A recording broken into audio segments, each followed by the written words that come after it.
Ladies and gentlemen, welcome back to the Crypto News Podcast. It's your host, Matt Zahab. We are buzzing as always, and I'm coming in hot from Toronto. I'm back. It's been pretty wild. Veronica and I are recording on the first of the year. We're starting the year out strong, doing a pod on Jan 1. For Veronica in Singapore, it's actually Jan 2. But for myself, it's Jan 1. Folks, I've been home for 10 days.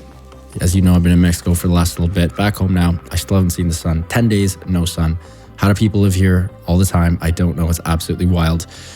But I'm not the star of the show. The star of the show today is Veronica Wong, the CEO and co-founder of SafePal, the comprehensive non-custodial crypto wallet suite with 10 plus million users across hardware wallet, mobile app, and browser extension wallet solutions.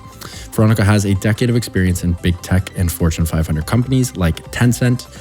And Veronica leaped into crypto with SafePal in 2018 and has been committed to solving security, UI, UX, multitudes of issues for crypto users and cross-chain interoperability for 100 plus blockchains, which includes EVM and non-EVM.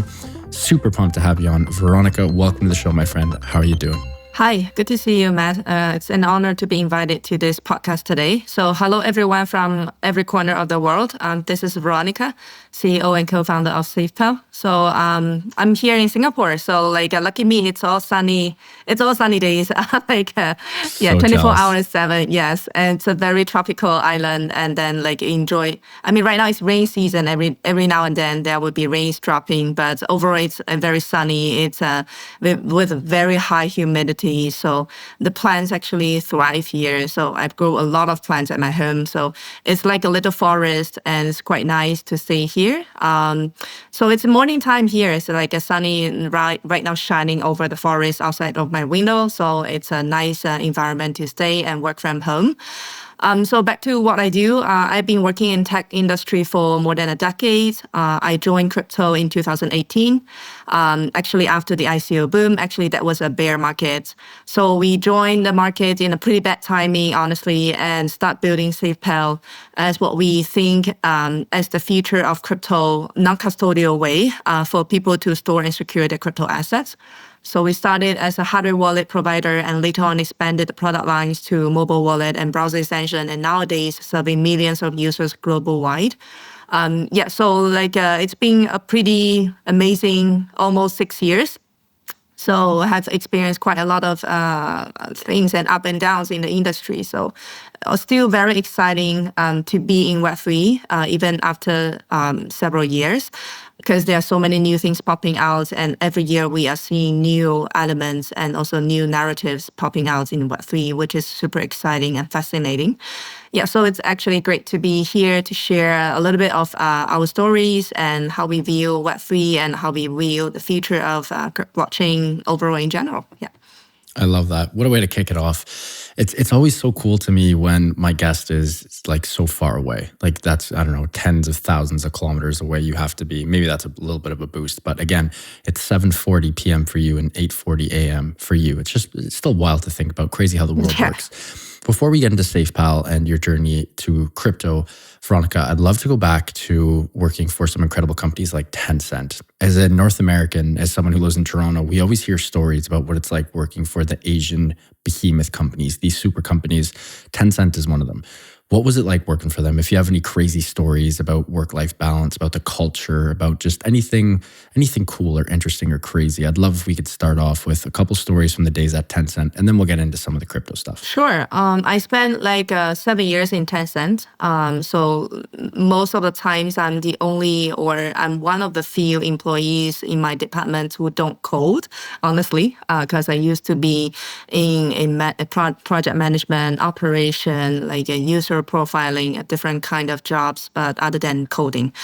So most of the time I'm working with other top tier engineers and coders in the company to build security related features.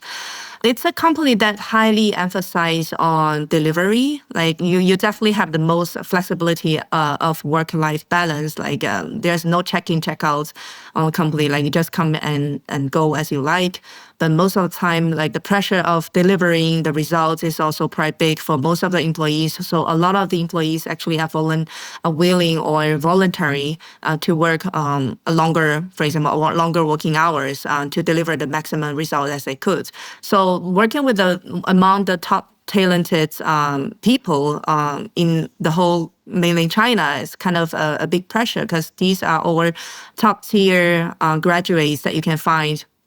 And Tencent and Alibaba are the same. So it's actually helping you to improve very fast and also putting a lot of pressure on you.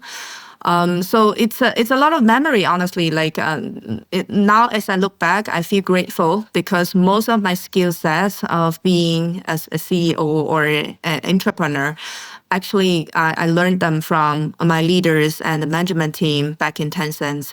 How I lead the team, how I view new technology delivering results to real life instead of floating in the air. How I see the possibility of blockchain and Web3 and why it's so overflowing the old rules in the Web2 industry, because there are so many philosophical points that actually overflow the whole old story or the old narrative of big tech giants monetizing based on user data, and you actually don't own your data. Actually, those tech giants own your data and all those. Yeah. So there are a lot of these kind of experience that shape my understanding of Web3, and also at the end of the day, eventually pushed me into Web3 in 2018. So I feel super grateful of my working experience there because I guess people like us are both having a strong belief in Web3, but also having a very solid know-how of building application level of things and deliver it to the mass customers.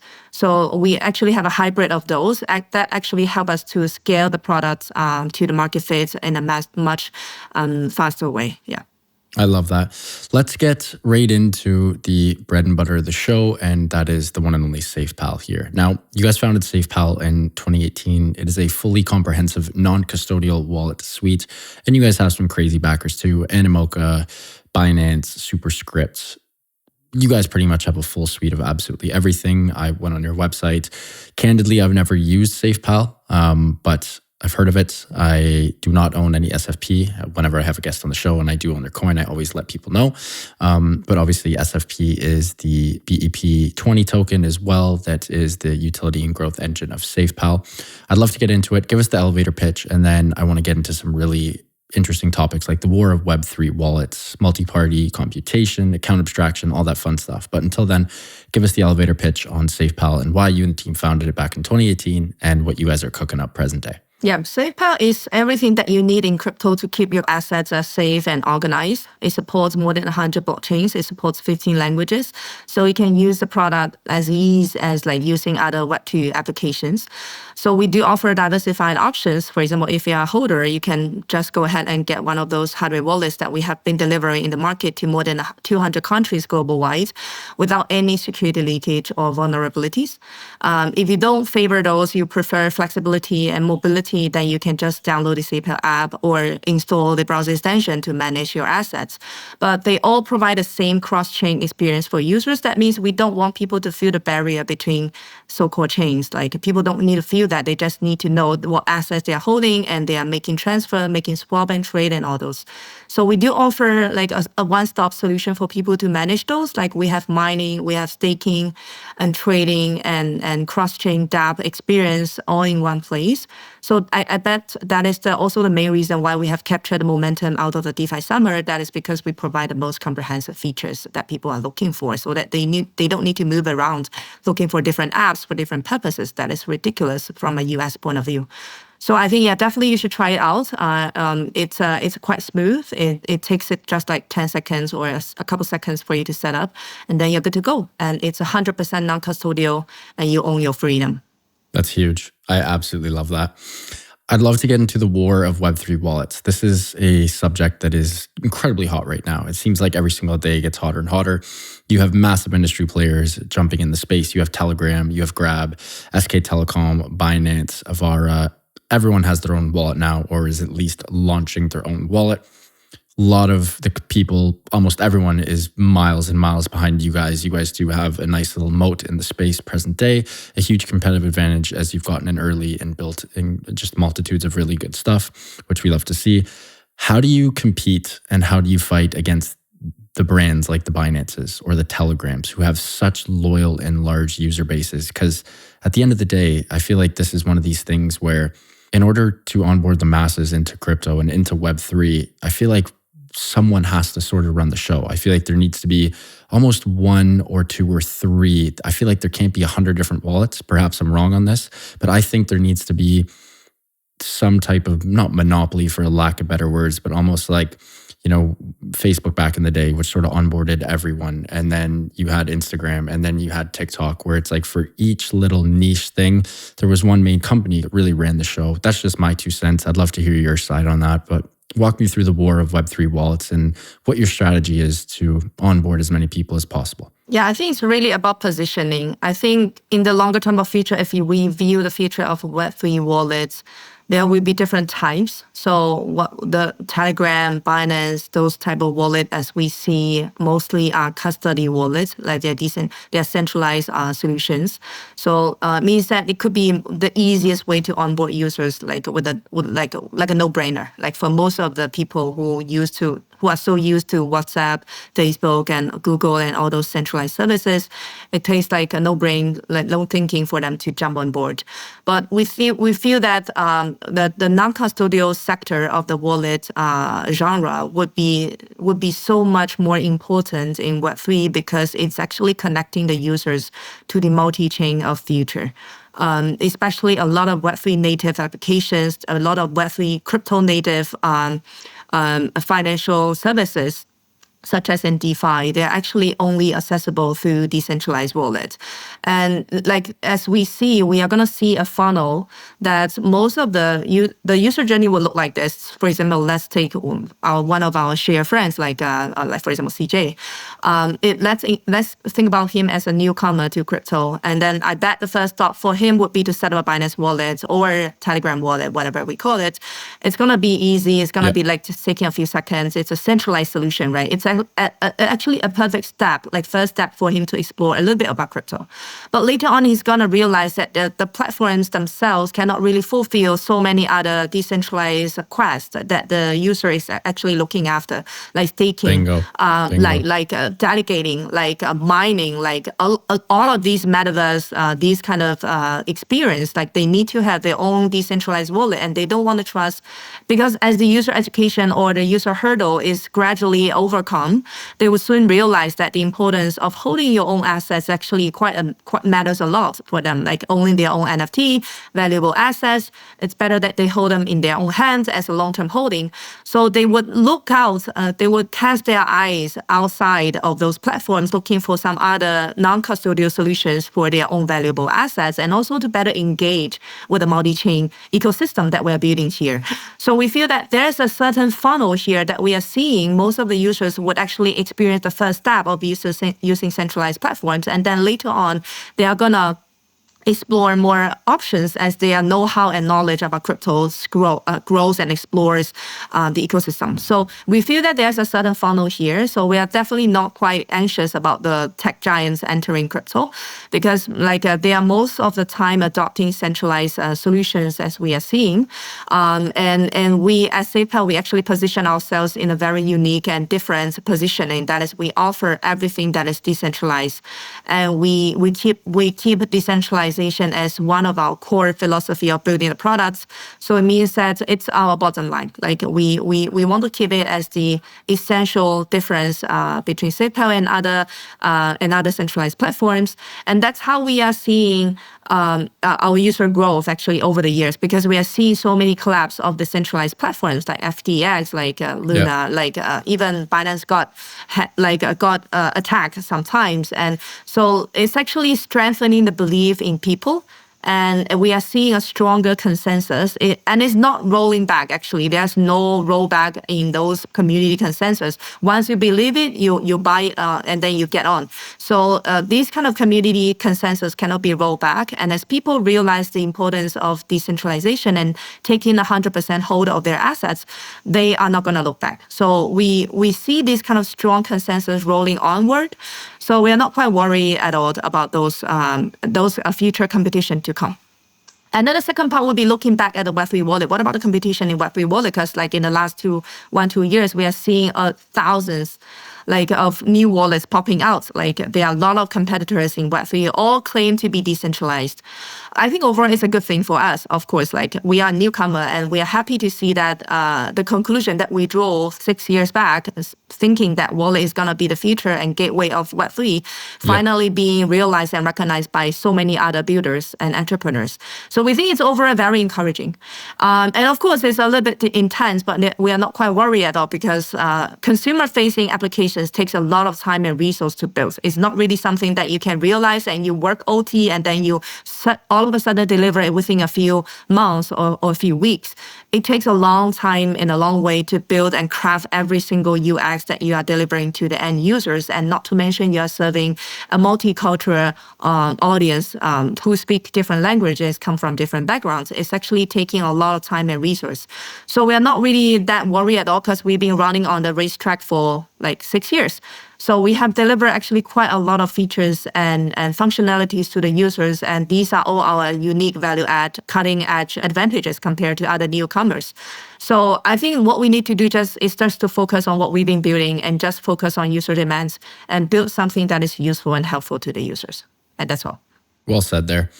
When you're thinking of onboarding users, do you think as a whole, like just from a pure perspective of, I guess, a combination of short-term and long-term users, I'm under the camp that when people join crypto, they want a centralized exchange because or just a centralized piece of software or a centralized company because it's easier to onboard, it's easier to use a lot of the time. But then once they realize the nuances and the true essence of crypto, they then sort of join that decentralized camp. Is there ever a way where like one could be mixed into the other? Like, is that, am I just straight out to lunch there, or is that something that could ever happen? Because again, I feel like, I'll speak on behalf of Canadians just because I'm a Canadian. You have companies like BitBuy and ShakePay, like sort of the big ones in Canada, where you can go and onboard and connect your bank account and get a crypto wallet and have an account. But getting MetaMask and having that app on your phone or on your Chrome browser, it's scary. It's different, Like it's a completely different world out there. Do you think there's a way that we can combine the two and really get people on board, or is it really just going to be one or the other? I think a lot of teams are actually working towards that direction, actually. Same here at SafePal as well. So everyone is looking, like every wallet builder nowadays in the space is looking for a tangible way to make both a smooth onboarding for users. For example, it takes like a few seconds for you to set up your first Web3 wallet, while you also have the control over your assets, and it's a smooth process that you complete. So like that is the reason why AA and MPC actually came along, right? That the really developments of these new technology are really surrounding on how to onboard the masses from Web2 to Web3 without any hassle, right? So it's just that AA and MPC are still in the early stage. So we are still seeing some issues behind the technology, and it's hard to say whether any of them is an ideal solution, but we are definitely seeing that as a main trend. And also the selling point of a lot of other Web3 wallets, saying that you can finish onboarding within a second. But there are a lot of other questions to be resolved after that. Like after you set up the AA wallet, for example, what about cross-chain experience? For example, right now, AA is only available for EVM chains. What about, what if I want to explore Solana, I want to explore Avalanche, and a lot of other non-EVM, different architect kind of blockchain, what I'm going to do. So there are still a lot of to be resolved issues for these technologies that we are still exploring. So I think in the longer term of future, it's going to be a very smooth onboarding for most of the users. Actually, right now, AA and PC can already do that. Like people just use an email, or they don't need an email. They just set up a wallet name, and then they automatically the wallet can be generated. Actually, this UX is already there. It's already implemented, and some other wallets are actually using it. It's just a lot of other leftover issues that are still remaining unresolved. So that means this wallet could have difficulty in retaining those users, because after they set up the wallet, they feel that they can do nothing other than just send and receive. Like what about other like DeFi and mining and trading, swapping? Like what am I gonna do, right? So if there are still glitches in the user experience. So nowadays we see, okay, first out always we need to find a BitPay, like that kind of solution. Like we need to do fiat on-ramp. We need to convert the US dollars or Canadian dollars in the bank account into crypto in a legal way, right? That in a way that we are not going to be pursued by government, right? And then the next step would be, okay, I need to find my first stop. Okay, most of the time decentralized exchanges. But like if I'm not a trader, if I'm just kind of holding crypto, then that I would have to cast my eyeballs on other applications like a wallet. And then like I need to find a wallet, and then I look at what assets I'm holding on. Okay, I started as a stable coin. Okay, most of the wallet out there support stable coins. And then as my friend told me, yo, you should explore Solana, really, like you should check out this project, right? And then you realize that, oh my God, like my wallet doesn't support Solana. Okay, I have to export my wallet to another application that possibly supports Solana, like Phantom, for example. And then like Phantom doesn't support like another ecosystem that I'm right now trying to explore. So it's actually a lot of multi-chain glitches that we are seeing nowadays for people to move around. It's a nightmare. Like and not to mention they are managing multi-chain assets. Like they need to find a place to store. So nowadays people are driving nuts because like they hold different wallets applications for different assets. Sometimes they messed up, and then like they kind of forget, and lose their seed phrase along the way, and got hacked sometimes when they using a browser extension, for example, and whatnot. Like these things, this shit happens. So we feel that there are still a lot of glitches. So I'll say it's still an early stage. So it's just a tiny mini beginning that we're solving the problem here. Yes, we have a smooth onboarding at least already, but still there's a huge glitch between like having the onboarding and what happened next. Like what are people going to do after they are onboarded? Like when we finish the onboarding process, they are still looking for more. They are not really here for the smooth onboarding, and they're actually here for the after all those onboarding stories that they have been pitched by other Web3 stories and narratives. So we are still seeing a lot of glitches on every single step, and that is also the glitches that we're trying to fix and trying to connect. So that's how we are kind of doing a lot of stuff that we didn't thought we were going to do, like supporting some centralized services in a wallet, like allow people to trade on Binance in SafePal, like supporting multi-chain connections and building a lot of pop-ups in the application, telling people that, yo, you're actually making a transfer to another chain. You might need to be careful. So a lot of these actually, we never thought that we need to do those, but actually nowadays we're doing it. So it's actually always fixing and new problem popping up and fixing again. So we feel that it's like a leaking bucket that we are trying to catch as many balls as we could and trying to fix as many holes as we see. But still, I say that we are still in a very early stage. Nice. Well said there. Veronica, we got to take a quick break and give a huge shout out to our sponsor of the show. That is Prime XBT. And when we get back, we are going to talk about industry hacks and what can be done. And of course, trends and predictions for everything Web3 related for 2024. We might even get into some of Veronica's personal 2024 goals and SafePal in Canada. When's it coming? All that is coming up. Until then, huge shout out to Prime XBT, longtime friends and a longtime sponsors of the Crypto News podcast. We love Prime XBT as they offer a robust trading system for both beginners and professional traders. It doesn't matter if you're a rookie or a vet. You can easily design and customize your layouts and widgets to best fit your trading style. Prime XBT is also running an exclusive promotion for listeners of the Crypto News podcast. The promo code is CryptoNews50. That's CryptoNews50 to take advantage of this offer and receive 50% of your deposit credited to your trading account. Again, that is CryptoNews50 to receive 50% of your deposit credited to your trading account. And now back to the show with Veronica. let's jump right into not some hot takes per se, but walk me through some of your favorite trends, hypotheses. What's some good shit you're looking at for 2024?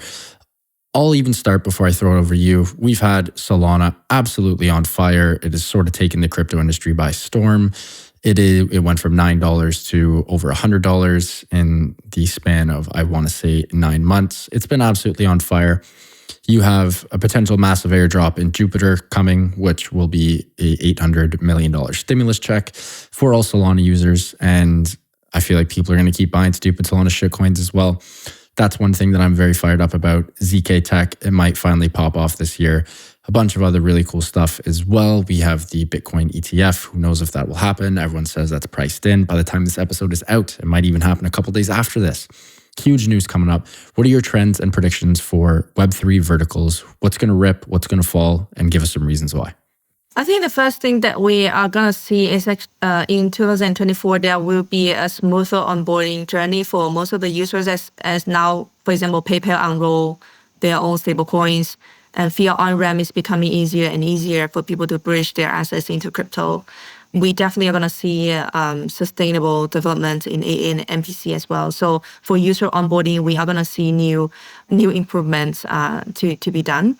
And I think after the 2017 ICO boom and the 2020 DeFi summer, the narratives nowadays become, how do we bridge Web 2 and Web 3 together? Like, how do we bridge them and so that the users can be onboarded very smoothly, but at least there will be utilities in the space for them to play around. So I personally actually pay extra attention to all of the applications and genres that can connect these two worlds together, including payments, including gaming.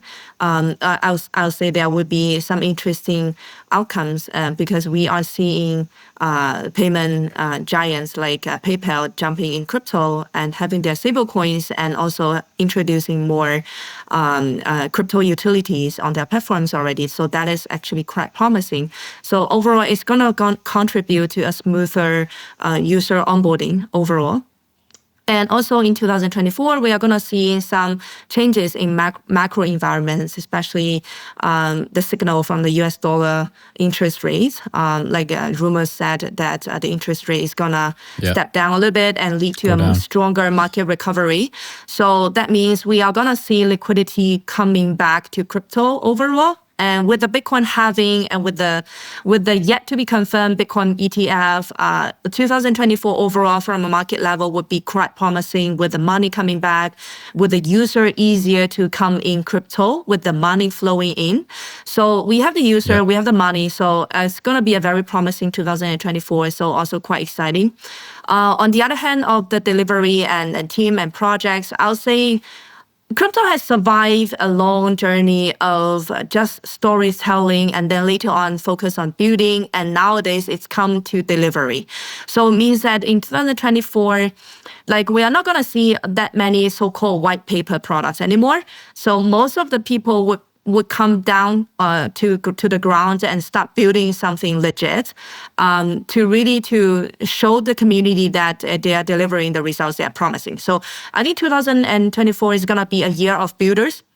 We are going to see a lot of teams popping out, of course, but most of the time they should be delivering and building instead of just writing white papers and telling the stories instead of the delivery. So we feel that with the liquidity, with the users coming in, and with the market recovery, there will be more builders solid on the ground building stuff and delivering interesting applications as we see. So overall, it's a very exciting year to come, and we can't wait to see what the potential future would be, especially nowadays crypto has more and more relevance with the macro environment that we are seeing. It's a very strong connection to the traditional financial markets. So yeah, let's see. It's gonna be super fascinating. Yeah, I really hope it's a good year as well. I mean, just all the points you said, bang on. We're due for one. We've had give or take 2 years of some pretty good. I mean, the last 3 months has been pretty nice, but before then, I mean, we've had 2 years of pretty good pain, and it's kicked the shit out of a lot of us. The one thing that I'm that I absolutely love is just the sentiment change. The change of sentiment has just been blissful to see in my eyes. I know a lot of it's very faux, it's very fake, but I sort of eat it up. I find it very funny. I find it somewhat riveting. The vibes are just way better. Yes, a lot of it is, get rich quick, nonsensical, banter on Twitter and whatnot. But it's a lot of fun to be a part of. And a lot of that was missing up until about October. So shout out to all the degens. Hopefully we have a good year ahead. A couple more questions, Veronica, and then we will wrap up. Security, still one of the craziest issues, especially for people like yourselves who are in the wallet game. Whenever you are not managing, but giving users an application and piece of software to hold their own funds, there's been some absolutely bananas shit that has happened just in this November and September, respectively. 350 and 320 million were lost to crypto exploits. That is absolutely bonkers. These scams and malicious software exploits are becoming more and more sophisticated, to a point where it's just so smooth you would never even know. Knock on wood, hopefully everything is all good. As an industry builder and as someone who has created a wallet, what are you and the team doing to, alleviate all of these hacks, scams, other attacks to keep your users' funds safe? What's the secret sauce there? What are you guys doing in order to ensure that everyone has their money nice and tight and safe at home? Yeah, that is a good one. If I have to summarize for my 2023, I have to say most of my time and attention and focus has been spending on security and also user education, honestly. Because most of the time, based on our customer support tickets, because since we have a dedicated customer support team, based on the tickets that we received, the issues that people reported about lost assets, most of the cases are due to human mistakes. Like they lose their seed phrase, they authorize their wallet to malicious dApps, they fail for scam, they fail for phishing sites, etc., etc. So we feel that user education is so important for them to really safely master the new technology. Like a lot of people came in because of speculation, because of chasing financial freedom, whatnot, for different multiple reasons. But a lot of these users are not well equipped, or they did not weaponize themselves with enough know-how about how to protect themselves even before they start the crypto journey. So we spent a whole chunk of our time and resources in building educational elements in the product. We are trying to build some useful educational elements instead of, I posted how many articles. Of course, we did that. We post a couple hundreds of video written contents to share with people how they should protect themselves. But most importantly, we build those elements into the wallet. So we make sure that when you make your first blockchain transaction, when you try to access some malicious dApps, when you make the first connection ever to a third-party decentralized applications, we make sure that the warning or the pop-ups or the reminders are implemented in place so that to remind you you're actually doing some critical execution or actions about your wallet, and you might need to be aware of some potential risks before you click next. So we try to build these kind of educational element in the wallet itself so that users gradually pick up these security know-hows as they use the product. Instead of us telling them over and over again, keep your seed phrase, keep your this and that, is kind of sometimes very low efficiency and people are not going to pay attention to all those content. So we build these into the product. It actually took us at least 10 version updates to nowadays so that people on the first day they create a wallet and make the first transaction, make the first fiat on-ramp, complete the first trading order, complete the first cross-chain swap and all those. Every single milestone that these new users hitting, we make sure that there are some security reminders popping up there or telling them the right way to protect themselves so that they gradually adopt it along the way. But that is also tricky because we now realize the scammers are paying more efforts.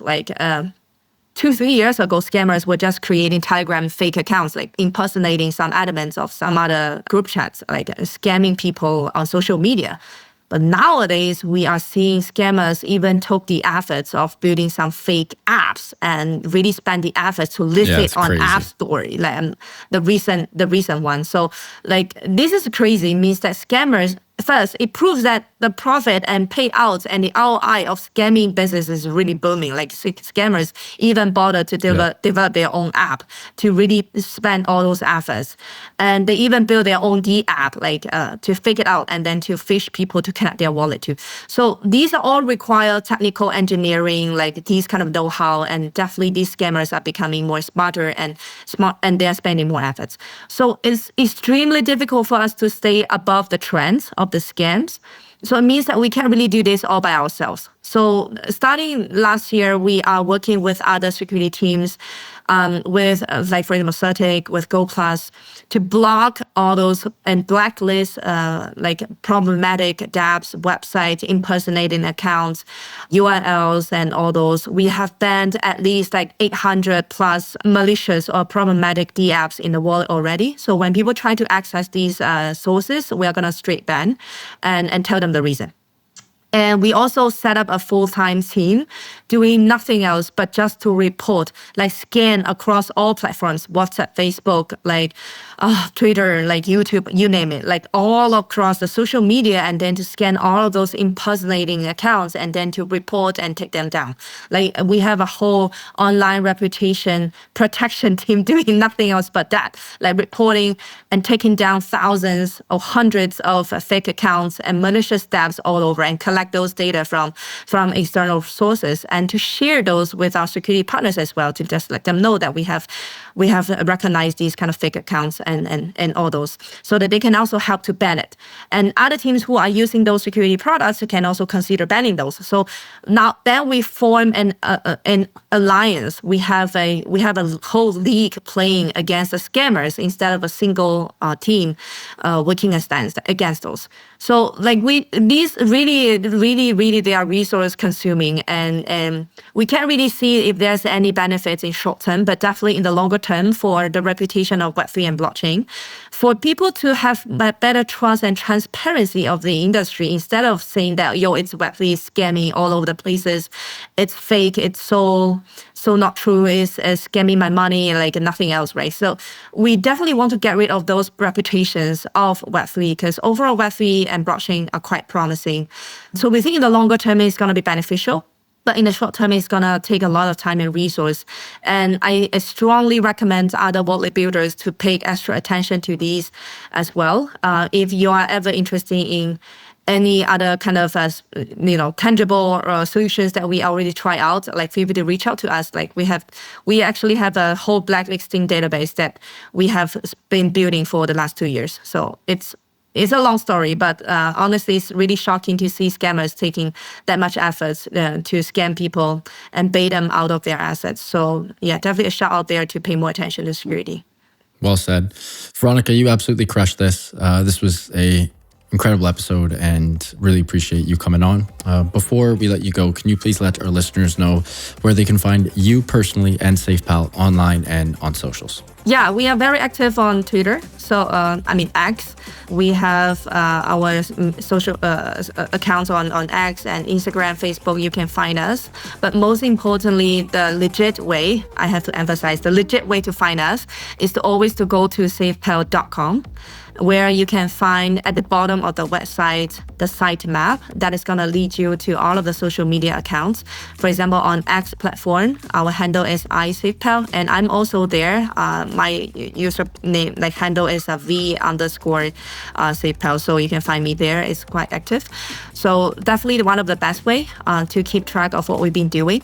Another way would be to join our Discord and Telegram community, where we have different members who speak different languages who can help along the way if you have any question in Web3 wallets and non-custody and all those whatnot. Yeah.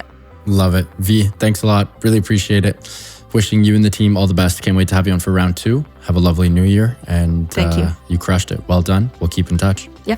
Folks, what an episode with Veronica Wong, CEO and co-founder of SafePal.